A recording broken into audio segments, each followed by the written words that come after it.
Uma exploração ousada da anatomia humana, desafiando séculos de crenças estabelecidas. Um brilho misterioso que abriu caminho para uma nova e impressionante visão do mundo. Uma droga prodigiosa que salvou a vida de incontáveis soldados aliados. O assassino por trás de uma epidemia é desmascarado. Estas são algumas das grandes descobertas da história da medicina. Cada uma foi uma inovação revolucionária que salvou vidas, expandindo os limites do conhecimento ao imaginar o inimaginável.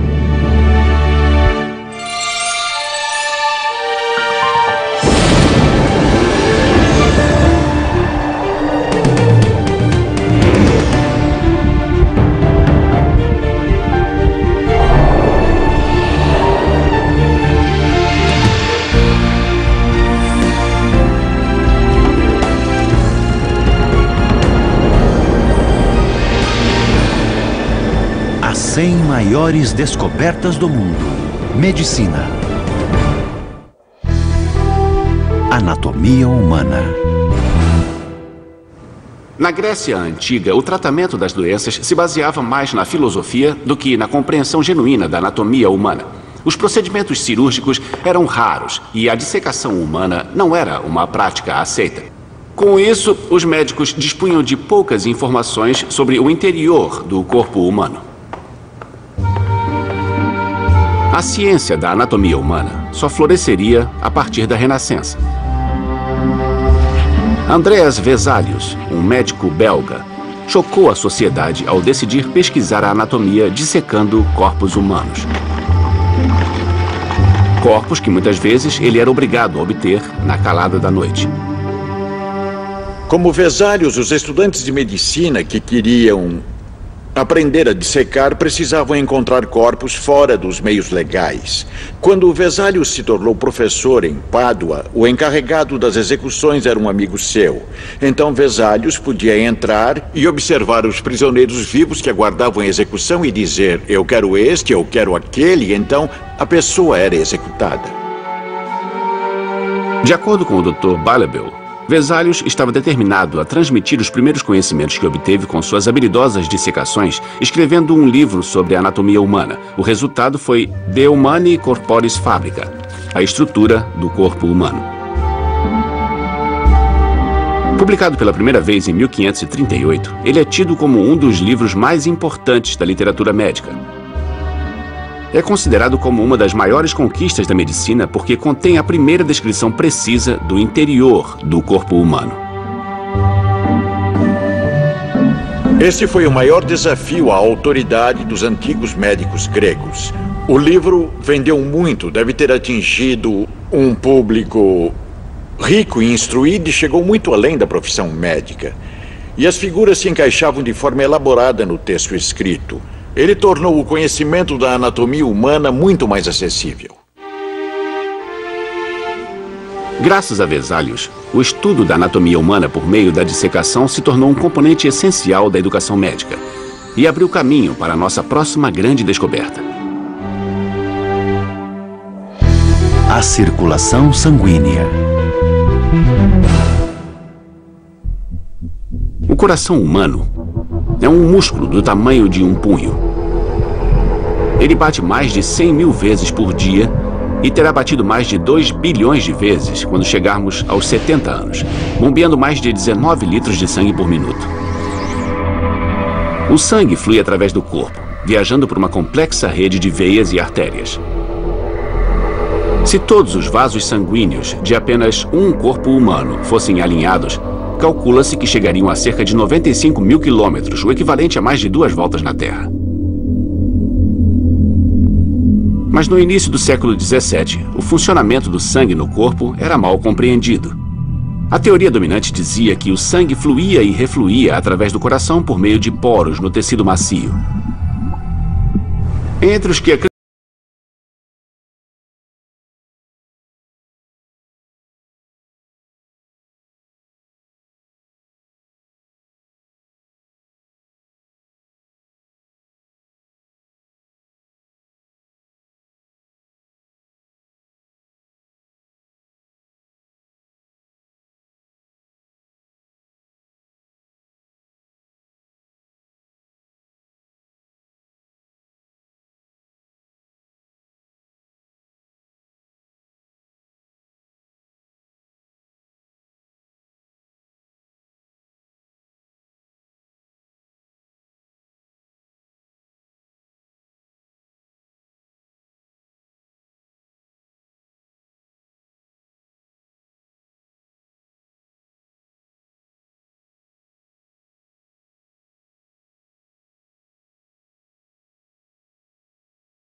Anestesia.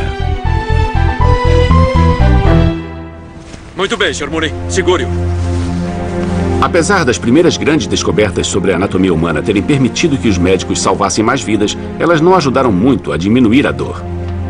Sem a anestesia, as cirurgias eram um pesadelo de olhos abertos.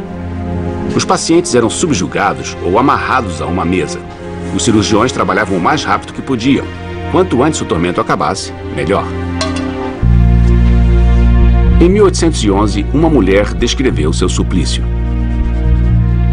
Quando o terrível aço foi cravado, cortando através de veias, artérias, carne, nervos, ninguém precisou me dizer para não conter meus gritos. Dei um grito que durou o tempo todo, tão torturante era a minha agonia.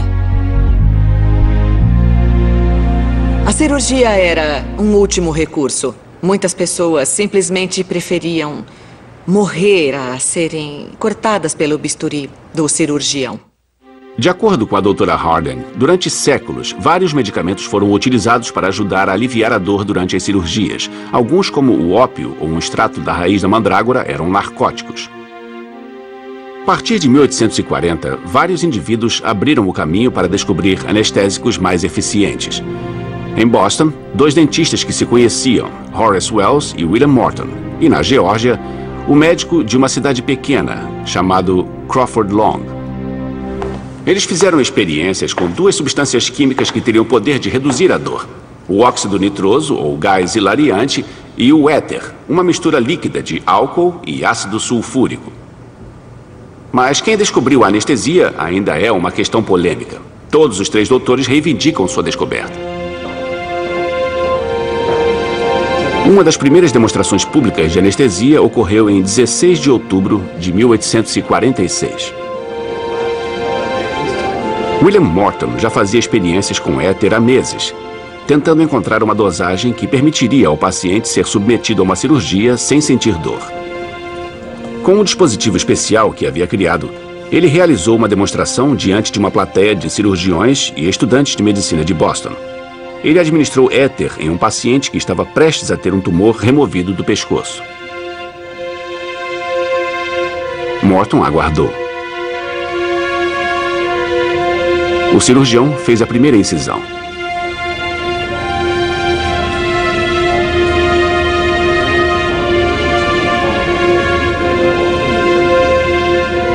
Para surpresa geral, o paciente não gritou. Depois da cirurgia, o paciente relatou não ter sentido nada durante todo o procedimento. E a notícia logo se espalhou. A dor cirúrgica foi dominada. A anestesia havia sido descoberta. Apesar da experiência bem-sucedida, muitas pessoas se mostraram relutantes em utilizar anestesia. Algumas religiões acreditavam que a dor deveria ser tolerada, não aliviada, especialmente durante o parto. A Rainha Vitória desempenhou um papel nesta história. Em 1853, ela estava dando à luz ao príncipe Leopold, quando pediu e recebeu o clorofórmio. E então a rainha descobriu que aquilo aliviava a dor do parto. E pouco depois, as mulheres em geral diziam: acho que quero clorofórmio também. Se é bom para a rainha, também é bom para mim. O raio-x. Também é impossível imaginar a vida sem a nossa próxima grande descoberta. Imagine uma cirurgia sem antes visualizar onde fazer a incisão, que osso deve estar quebrado, onde a bala pode estar alojada, ou qual a condição patológica existente. A capacidade de ver o interior do corpo humano sem cortá-lo e abri-lo foi uma reviravolta na história da medicina.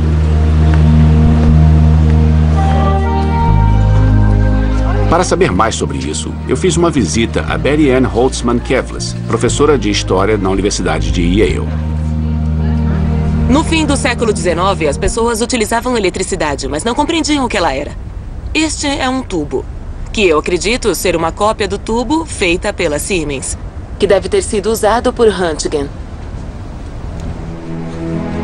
Röntgen é o médico alemão Wilhelm Röntgen. Em 1895, ele estava fazendo experiências com um tubo de raio catódico, um cilindro de vidro esvaziado, um tubo de vácuo. Röntgen ficou maravilhado com o brilho criado pelos raios que saíam do tubo. Em um de seus experimentos, Röntgen encerrou o tubo dentro de uma cartolina preta e escureceu a sala. Então, ele ligou o tubo. Momentos depois, algo o surpreendeu. Uma chapa fotográfica em seu laboratório estava brilhando. Ele percebeu que algo muito incomum acontecia. E ele sabia que fosse qual fosse o raio que estivesse saindo de lá, não era um raio catódico. Ele também descobriu que ele não reagia ao magnetismo. Não era possível desviá-lo como se fazia com os raios catódicos. Era uma coisa totalmente nova. E ele chamou de X, de desconhecido. Como na álgebra? Exatamente. Röntgen havia descoberto acidentalmente uma radiação desconhecida para a ciência, que ele chamou de raios X. Depois de se manter um tanto misterioso durante várias semanas, ele chamou sua esposa e disse: Berta, deixe-me mostrar o que estou fazendo, porque ninguém vai acreditar numa coisa dessa. E ele fez com que ela colocasse sua mão sob o raio e produziu uma imagem de sua mão. Bem, a imagem era bem parecida com essa foto. E dizem que ela teria comentado: eu vi minha própria morte. Porque naquela época você só via um esqueleto depois que alguém tivesse morrido. A ideia de ver uma parte do corpo na imagem de uma pessoa viva estava muito além da imaginação. Foi como se uma porta secreta fosse aberta, revelando um universo desconhecido. Röntgen havia descoberto uma nova e poderosa tecnologia que levou a uma revolução nos diagnósticos médicos. Na história da ciência, a descoberta dos raios-x foi a única descoberta feita enquanto ninguém estava procurando por ela. Foi totalmente por acaso, mas tão importante que, uma vez descoberta, ela foi aceita por todos no mundo. Não houve controvérsia. Em 1 ou 2 semanas, nosso mundo havia mudado. Hoje, o legado da descoberta de Röntgen pode ser encontrado nas poderosas tecnologias que seguiram seu rastro. Da tomografia computadorizada que ajuda a diagnosticar o que nos incomoda, até o telescópio de raio-x Chandra da NASA, que os astrônomos estão usando para detectar raio-x dos recantos mais remotos do espaço.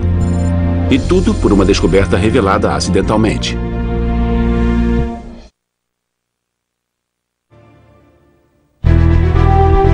A teoria dos germes. Algumas descobertas, como o raio-x, parecem surgir de forma inesperada, enquanto outras, como a nossa próxima descoberta, se desenvolveram ao longo do tempo, com um cientista contribuindo para o trabalho de outro. Viena, 1846. Uma cidade de beleza e cultura. Mas no Hospital Geral de Viena rondava o espectro da morte. Muitas das mulheres que vinham aqui para dar à luz estavam morrendo. A causa era a febre puerperal, uma infecção do útero. Quando Ignaz Semmelweis veio trabalhar no hospital, ele ficou alarmado com a dimensão do problema e intrigado com uma curiosa discrepância. Havia 2 alas. Em uma, os partos eram feitos por médicos. E na outra, as mães tinham seus filhos com parteiras. Semmelweis observou que na ala onde os médicos faziam os partos, 7% das mães morriam da denominada febre puerperal. E na ala em que as parteiras trabalhavam, apenas 2% das mães morriam de febre puerperal. E isso incomodava, porque os médicos possuíam mais instrução, deveriam se sair melhor com seus pacientes. Semmelweis decidiu descobrir o que estava acontecendo. Ele observou que uma das coisas que os médicos realizavam, mas não as parteiras, era conduzir autópsias nestas mães depois que elas morriam. Depois eles voltavam a fazer partos e a examinar mães sem lavar suas mãos, exatamente como um mecânico que termina de consertar um carro e passa para o seguinte sem lavar as mãos para remover a graxa e sem ver nenhuma razão para ser obrigado a fazê-lo. Semmelweis se perguntou se os médicos estariam transportando algum agente invisível em suas mãos, que ao entrar em contato com as pacientes da maternidade provocaria sua morte. Para descobrir, ele realizou um teste. Ele decidiu que os estudantes de medicina, sob seu comando, lavassem as mãos em uma solução de cloro. E, repentinamente, a porcentagem de mortes entre as mães caiu para 1%, ainda mais baixa que a das parteiras. Com esta demonstração, Semmelweis percebeu que a doença infecciosa, neste caso a febre puerperal, tinha uma única causa. Se você eliminasse a fonte da infecção, a doença não ocorreria. Mas em 1846, ninguém havia feito a conexão entre bactérias e infecções. Por isso, a ideia de Semmelweis foi ignorada. Levaria mais de 10 anos até que outro cientista voltasse sua atenção para os germes. Seu nome era Louis Pasteur. Pasteur havia perdido 3 de seus 5 filhos para a febre tifoide, o que talvez explique por que ele estava determinado a descobrir a causa das doenças infecciosas. Foi o trabalho de Pasteur para a indústria da cerveja e do vinho que o colocou no caminho certo. Ele estava tentando descobrir o que estava estragando grande parte da produção de vinho do país. Ele descobriu que o vinho estragado estava contaminado por micro-organismos, os germes. Eram os germes que azedavam o vinho. Mas com um simples tratamento térmico, ele demonstrou que os germes podiam ser eliminados, salvando o vinho. Nascia então o processo de pasteurização.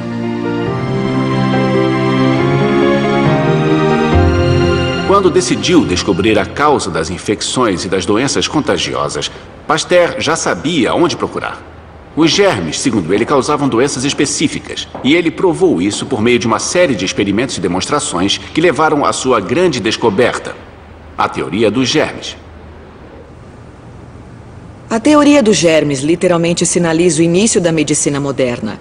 A teoria dos germes se baseia na ideia central de que um micro-organismo causa uma única doença nas pessoas. Hoje isso parece ser extremamente óbvio, mas este é um dos conceitos mais revolucionários da medicina. Nas imagens dos salões vitorianos, você vê aquelas lâmpadas com franjas penduradas. E havia muitas tapeçarias, muitos objetos nas mesas e em todo lugar. E quando eu vejo essas coisas hoje, vejo armadilhas de poeira. E realmente, depois da teoria dos germes, toda a percepção do design moderno começou a se tornar mais importante para as pessoas. Elas queriam matar os germes. Então houve uma mudança na forma de projetar nossas casas. Nós queríamos linhas limpas e polidas para minimizar a ação dos germes. Demorou um pouco, mas nos anos de 1930, no período da Art Deco, obtivemos essas linhas lustrosas. E isso era diretamente atribuído à teoria dos germes. Vacinação.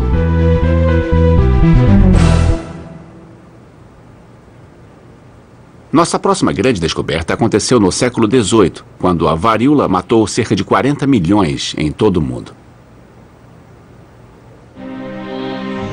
Os médicos não foram capazes de detectar a causa ou descobrir a cura. Mas o relato sobre uma pequena vila da Inglaterra, cujos habitantes eram imunes à varíola, chamou a atenção de um médico chamado Edward Jenner. Eles diziam que as pessoas que trabalhavam nas leiterias estavam livres da varíola porque já haviam sido infectadas pela varíola bovina, uma forma menos severa da doença que afetava o gado. As vítimas da varíola bovina apresentavam febre e feridas nas mãos, e mais nada. Jenner estudou o fenômeno e começou a se perguntar se o pus nas feridas da varíola bovina não era, de alguma forma, responsável pela proteção contra a varíola. Em 14 de maio de 1796, durante um surto de varíola, ele decidiu testar sua teoria. Jenner recolheu o pus das feridas das mãos de uma funcionária de uma leiteria. Depois, ele visitou outra família no mesmo vilarejo. Ele então inoculou o vírus da varíola bovina em um garoto saudável de 8 anos, confiando no resultado. Nos dias que se seguiram, o garoto desenvolveu uma febre leve e algumas pústulas da varíola bovina. Depois se recuperou. 6 semanas depois, Jenner retornou. Desta vez, ele inoculou o garoto com a varíola humana. E aguardou. O momento do sucesso ou do fracasso estava próximo. Em alguns dias, Jenner obteve a resposta. O garoto estava completamente saudável, resistente à varíola. A vacinação contra a varíola foi revolucionária porque representou a tentativa das pessoas de intervir no processo da doença para preveni-la abertamente. Foi a primeira vez que um produto feito pelo homem foi utilizado ativamente para prevenir uma doença antes que ela ocorresse. 50 anos depois da descoberta de Jenner, Louis Pasteur levou o conceito de vacinação ainda mais longe, desenvolvendo vacinas contra a raiva em seres humanos e antraz em ovelhas. E no século XX, Jonas Salk e Albert Sabin desenvolveram independentemente vacinas contra a pólio. E devemos tudo isso à grande descoberta de Jenner. Vitaminas. Nossa próxima grande descoberta dependeu das contribuições de vários pesquisadores que trabalharam de forma independente no mesmo problema ao longo de muitos anos. Ao longo da história, o escorbuto era uma doença dolorosa que afligia os marinheiros com hemorragias e lesões na pele. Finalmente, em 1747, um cirurgião naval escocês chamado James Lind encontrou um remédio. Ele descobriu que o escorbuto poderia ser evitado ao incluir frutas cítricas na dieta dos marinheiros. Outra doença que afligia os marinheiros era o beriberi, uma doença degenerativa que ataca os nervos, o coração e o sistema digestivo. No fim do século XIX, um médico holandês chamado Christian Eijkman relacionou sua causa a dietas que incluíam arroz branco polido em vez de arroz integral não polido. Apesar das duas descobertas indicarem uma ligação entre doenças e deficiências alimentares, a conexão só foi esclarecida com o trabalho do bioquímico britânico Frederick Gowland Hopkins. Ele suspeitava de que o corpo precisava de certos nutrientes que só poderiam ser obtidos com a ingestão de determinados alimentos. Para provar sua teoria, ele conduziu uma série de experimentos. Ele alimentou ratos com uma dieta artificial constituída por proteína pura, gorduras, carboidratos e sais. Os ratos ficaram doentes e pararam de crescer. Mas ao receber uma pequena quantidade de leite, os ratos se recuperaram. Hopkins havia descoberto o que ele chamou de fatores acessórios dos alimentos, que mais tarde vieram a ser conhecidos como vitaminas. O beriberi era causado por uma deficiência de tiamina, a vitamina B1. Ela se perdia no arroz polido, mas era abundante no grão natural. E as frutas cítricas preveniam o escorbuto porque continham ácido ascórbico, a vitamina C. A descoberta de Hopkins representou uma grande mudança na nossa compreensão da importância da nutrição. As vitaminas são responsáveis por muitas funções normais do nosso corpo, desde combater uma infecção até regular o metabolismo. É difícil imaginar a vida sem elas, assim como a nossa próxima grande descoberta. Penicilina.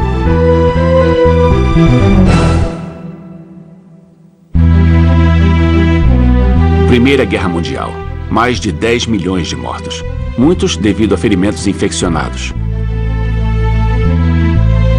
Depois da guerra, as pesquisas para descobrir métodos seguros de repelir os invasores bacterianos se intensificaram. Entre os que se dedicaram ao assunto estava o médico escocês Alexander Fleming. Quando estudava bactérias do gênero Staphylococcus, Fleming percebeu algo incomum crescendo na placa de Petri. Um fungo, o Penicillium notatum. Ele viu que as bactérias que rodeavam o fungo haviam morrido. Isso o levou a especular que o fungo estava produzindo uma substância letal para as bactérias. Ele chamou esta substância de penicilina. Nos anos seguintes, Fleming tentou extrair a penicilina e aplicá-la para tratar infecções. Mas ele não foi bem sucedido e acabou desistindo. No entanto, o trabalho de Fleming mostrou-se inestimável. Em 1935, os cientistas Howard Florey e Ernest Chain, da Universidade de Oxford, encontraram o registro de um curioso, mas incompleto trabalho de Fleming sobre a penicilina e decidiram investigar. Desta vez, eles extraíram e purificaram a penicilina com sucesso. E em 1940, eles a testaram.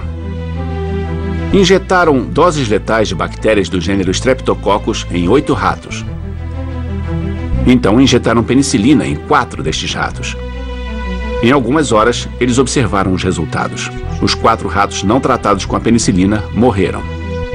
Mas 3 dos 4 ratos que receberam a penicilina sobreviveram. De Fleming, a Florey e Chain, nascia o primeiro antibiótico do mundo. Era uma droga prodigiosa. Ela curou muitas doenças que sempre causaram muita dor e sofrimento. A faringite séptica, a febre reumática, a escarlatina, a sífilis e a gonorreia. São coisas que você nunca pensou que pudessem matar. E a descoberta da penicilina chegou bem na hora. No Pacífico, um combate mortal contra um inimigo fanático. Durante a Segunda Guerra Mundial, a penicilina foi distribuída entre os aliados ocidentais. Ela salvou a vida de inúmeros soldados aliados.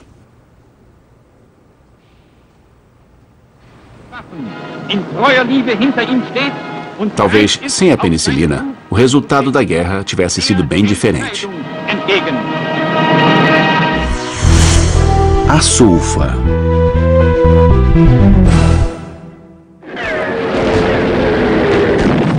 Nossa próxima grande descoberta foi providencial durante a Segunda Guerra Mundial. Ela forneceu aos soldados uma droga para ajudá-los a combater a disenteria enquanto lutavam no Pacífico Sul. Ela também provocou uma revolução no tratamento quimioterapêutico das infecções bacterianas. O cientista que tornou isso possível foi o patologista Gerhard Domag. Em 1932, Domag estava estudando as potenciais aplicações médicas de novos corantes químicos. Trabalhando com um corante químico recém-sintetizado chamado Prontosil, Domag o injetou em alguns ratos de laboratório que haviam sido infectados com bactérias do gênero Streptococcus. O corante se ligou às bactérias, como Domag esperava, mas as bactérias sobreviveram. Pelo visto, o corante não era tóxico o suficiente. Então uma coisa espantosa aconteceu. Apesar do corante não ter matado a bactéria, ele inibiu seu crescimento. A disseminação da infecção havia sido suspensa. Os ratos se recuperaram. Não se sabe quando Domag usou o Prontosil pela primeira vez em um paciente humano. Mas a nova droga ganhou fama ao salvar a vida de um garoto com uma grave infecção por Streptococcus. O nome do paciente era Franklin Delano Roosevelt Jr., filho do presidente dos Estados Unidos. A partir daquele momento, a descoberta de Domag tornou-se uma sensação. Como o Prontosil continha uma estrutura molecular então conhecida como sulfanilamida, ela foi chamada de sulfa, a primeira droga do gênero. Uma substância química sintética que poderia curar e prevenir uma infecção bacteriana. Domag havia aberto uma porta para uma nova e revolucionária abordagem no tratamento das doenças. O uso de drogas quimioterapêuticas foi uma descoberta que ajudou a salvar dezenas de milhares de vidas. Insulina. Nossa próxima grande descoberta ajudou a salvar as vidas de milhões de pessoas afetadas pelo diabetes em todo o mundo. O diabetes é uma doença que interrompe o mecanismo de processamento do açúcar no corpo, o que pode levar à cegueira, falência renal, doenças cardíacas e até à morte. Durante séculos, os médicos estudaram o diabetes procurando uma cura sem sucesso. Finalmente, no final de 1800, ocorreu uma reviravolta. Descobriu-se que os corpos dos diabéticos possuíam uma coisa em comum. Um grupo de células do pâncreas estava sempre danificado. Estas células produzem um hormônio que controla o açúcar no sangue. Esse hormônio foi chamado de insulina. Então, em 1920, houve outra reviravolta. O cirurgião canadense Frederick Banting e um estudante de medicina chamado Charles Best estudavam como a insulina era produzida no pâncreas de cachorros. Banting teve a intuição de extrair um segmento das células produtoras de insulina de cães e injetá-lo em outros cães que já sofriam de diabetes. Os resultados foram impressionantes. Em poucas horas, os níveis de açúcar no sangue dos cães diabéticos diminuíram significativamente. Então Banting e sua equipe se lançaram em busca de um animal cuja insulina guardasse uma maior semelhança com a insulina humana. Eles descobriram uma variedade compatível na insulina retirada de fetos de vacas, que foi purificada para um tratamento seguro. Então, em janeiro de 1922, eles conduziram a primeira experiência em seres humanos. Banting administrou a insulina em um jovem de 14 anos que estava morrendo de diabetes.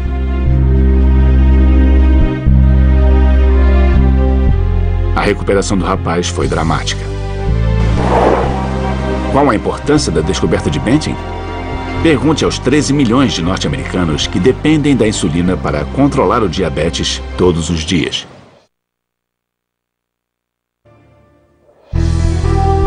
A base genética do câncer.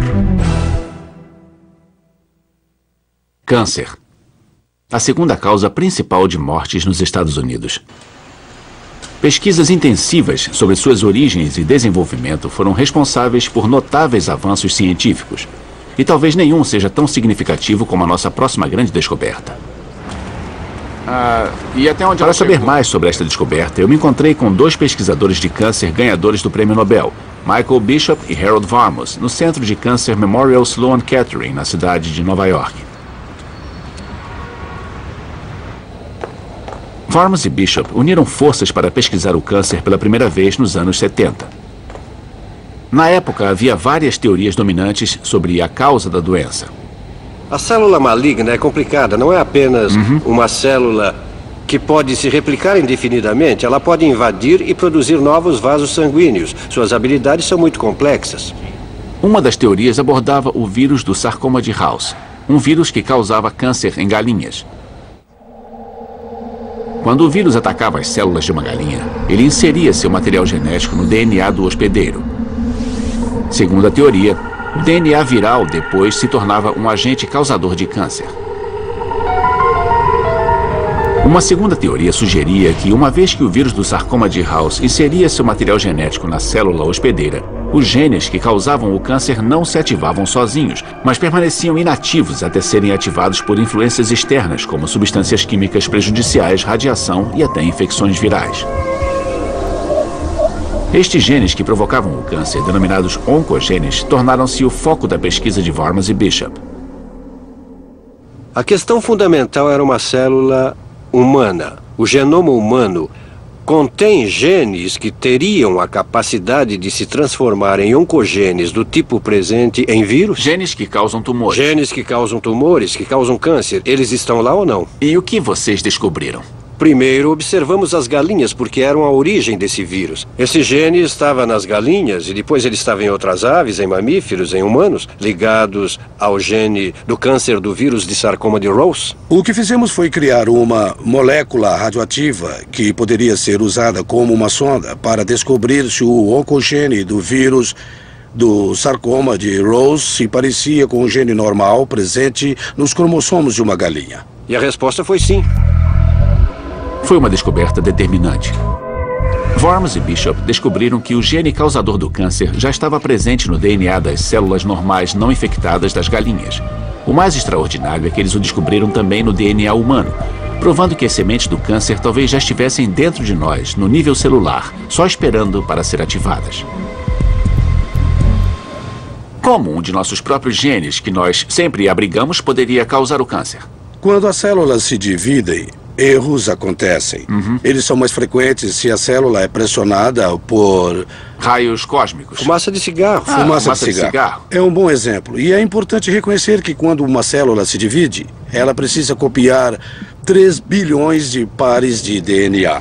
E quem já tentou digitar algo sabe que não é fácil fazer isso. Temos mecanismos de checagem que permitem checar e reparar esses erros, mas ainda erramos quando reproduzimos algo em uma escala tão grande. Então, por que esta é uma grande descoberta?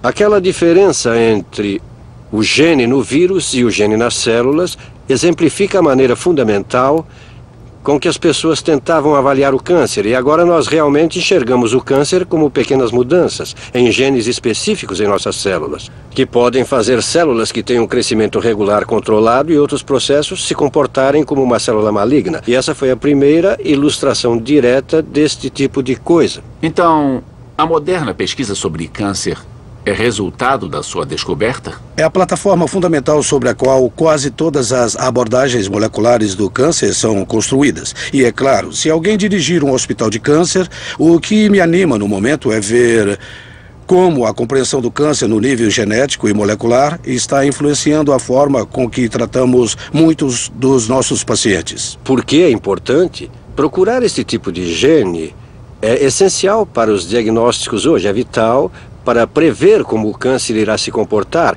e, acima de tudo, é vital porque forneceu alvos para terapias realmente específicas que não tínhamos antes. HIV.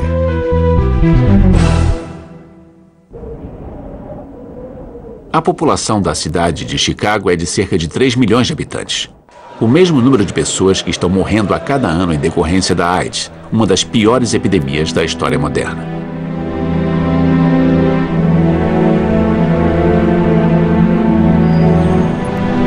As primeiras pistas sobre a doença surgiram no início dos anos 80. Pesquisadores nos Estados Unidos relataram que um número crescente de pacientes estava morrendo de infecções raras e câncer. Amostras de sangue revelaram que os pacientes apresentavam níveis extremamente baixos de linfócitos CD4T, glóbulos brancos vitais para o sistema imunológico do corpo. Em 1982, o Centro para o Controle e Prevenção de Doenças deu um nome a esta doença. AIDS, sigla em inglês para Síndrome da Imunodeficiência Adquirida. 2 pesquisadores assumiram o caso: Luc Montagnier, do Instituto Pasteur de Paris, e Robert Gallo, do Instituto Nacional do Câncer, nos arredores de Washington, capital. Ambos dividem o crédito pela pioneira descoberta que finalmente desvendou a causa da AIDS: o HIV, sigla em inglês para Vírus da Imunodeficiência Humana. E qual é a diferença entre o vírus da imunodeficiência humana e outros vírus, como o da gripe, por exemplo? Para começar, o vírus não apresenta evidências da doença durante anos. Em média, 7 anos. 7 anos? O segundo problema é que ele era bastante singular. Quando uma pessoa se apresentava com AIDS, ela dizia, sei que estou doente, e iam ao hospital. Elas apresentavam muitas outras infecções.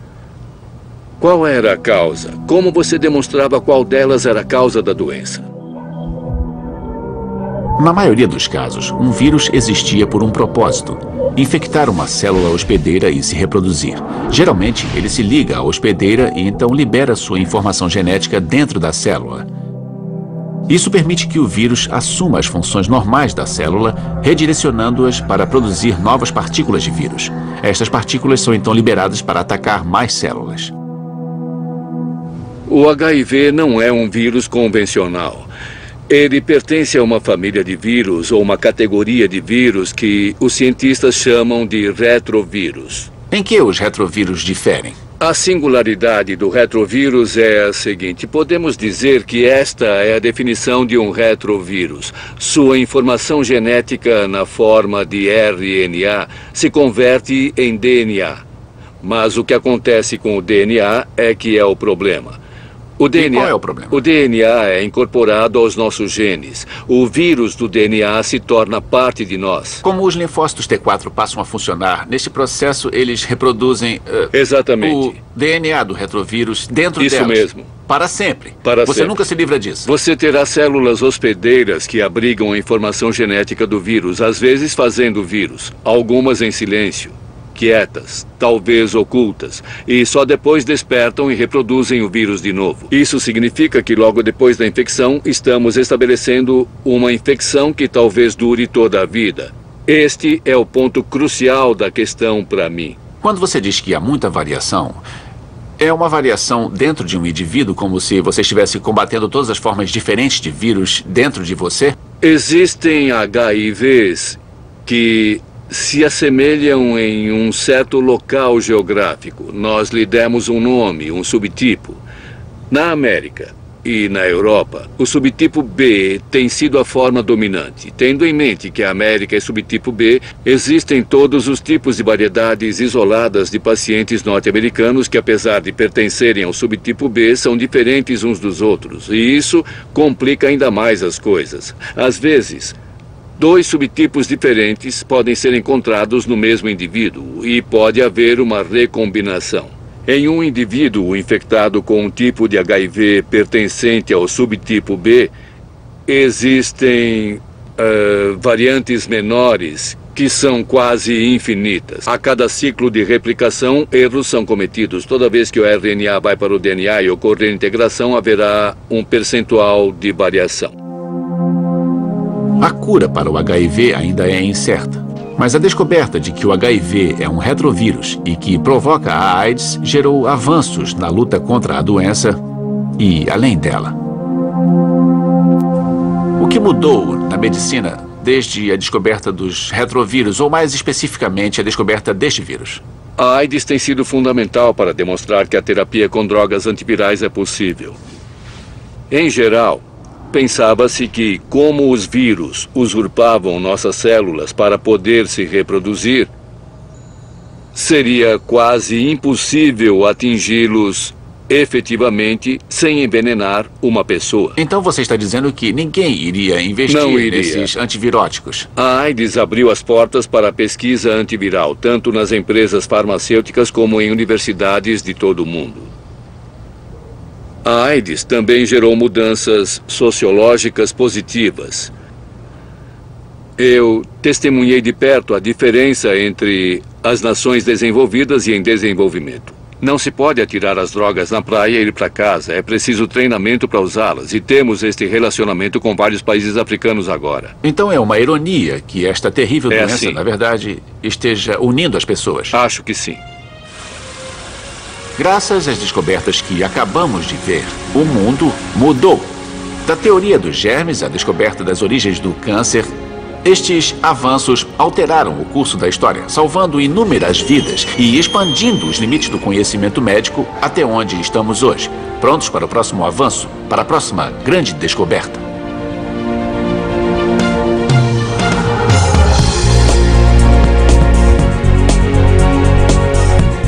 Versão brasileira Vox Mundi.